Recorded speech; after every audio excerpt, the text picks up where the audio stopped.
Hey guys, Rob here at 3D Printscape. So the Cura 4.11 beta came out about 10 or 11 days ago, and I kind of wanted to do a video covering some of the changes that are going to be coming up when that release comes out.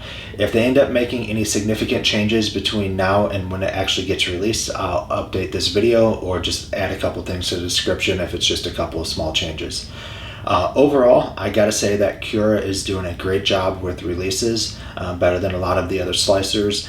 I think they've been averaging a new release about every 6 to 8 weeks, give or take, I think it's been. And those releases come with quite a bit of bug fixes, plus a couple new features in each one of them. I am going to also update my profile, probably closer towards the actual release. So if you're looking for a newer copy of my profiles, you'll be able to grab those at that point. But I will link to those in the description below. Now again, I did want to stress at the time of recording this that 4.11 is still in beta. I've been using it for a couple of days now without any issues. But if you wanted to go ahead and grab it now versus waiting for the actual release, there are things that could still potentially go wrong, and they might release additional changes between now and then, so just keep that in mind. It's just the way beta software goes. Alright, so before we get started, if you guys haven't already, make sure you hit that like button and subscribe. And if you have any questions throughout the video, go ahead and leave a comment below, and I'll try to get back to you as soon as I can.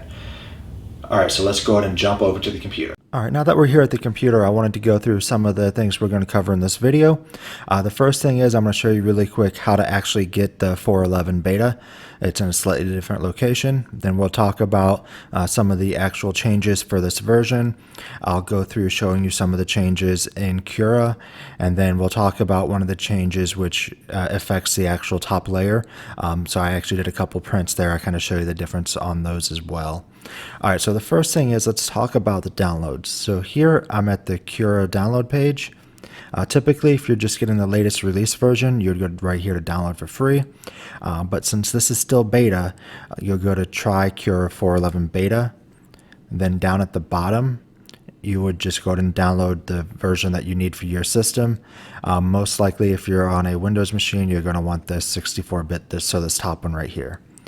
And then if you scroll back up, this kind of talks about all of the changes for this release. To me, the two biggest changes are going to be the monotonic ordering. It pretty much changes the logic on how it chooses where to actually start the lines and continue them. It kind of keeps them in order. They have a good visual. I'll show you that here in a second when we jump over to Cura. But even on the actual print itself, I noticed a decent improvement. That said, it does add a little bit to the print time. So I used a calibration cube that was 30 millimeters by 30 millimeters, and I think it added like 1 or 2 minutes to the print time. So it's not a huge difference, but just keep that in mind. The next major thing is going to be the UI change. So they pretty much updated all of the icons across the UI, which I'll show you them side by side between Cura 4.10 and 4.11.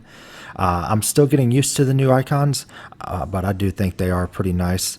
One thing that is worth mentioning, I can't say this for sure, but a lot of times when vendors start changing up the UI, they start with the smaller things like some of the icons and then go for bigger changes. So we might be seeing more UI changes to come. Again, that's just speculation on my part, but it's hard to say for sure. Alright, then the rest of these are really going to be smaller changes that you typically won't interact with from what I've seen. I spent a decent bit of time in there, didn't make much of a difference. And then a whole list of bug fixes. I did want to take a second to point out that Cura is releasing updates pretty frequently, like every 6 to 8 weeks, I think has been what it's been averaging, which is great compared to some of the other slicing software out there. I mean, there's other ones that you can pay like $150 for that haven't had a release in over a year and a half. So for this being a free product, it's really nice that they're putting that much dev time into it to make it that much better. So this is definitely becoming one of the best slicers on the market, if it's not currently the best at this point. Hard to say for sure which one's actually best. I guess it depends what you're doing with it. But Cura's definitely come a long way and is continuing to make huge enhancements. Alright, so I went ahead and downloaded the installer and went through the install process really quick. So now that that's installed, let me go ahead and load it for you. Alright, so here is the 4.11 version. Let me go ahead and go to what's new.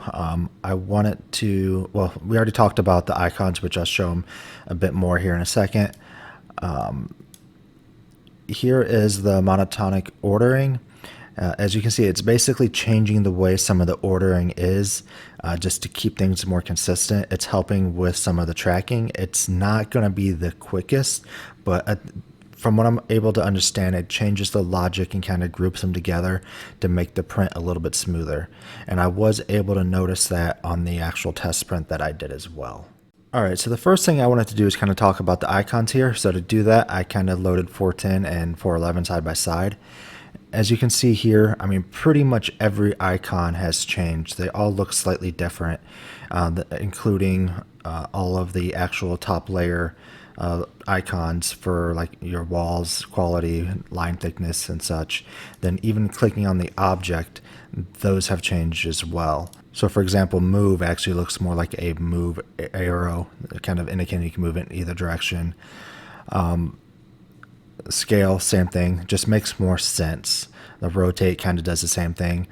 There are some of them that are still questionable, like support blocker, sure, that one makes sense. Per model setting, I kind of see what they're talking about with that, but it's not much different than this, but I guess either way works.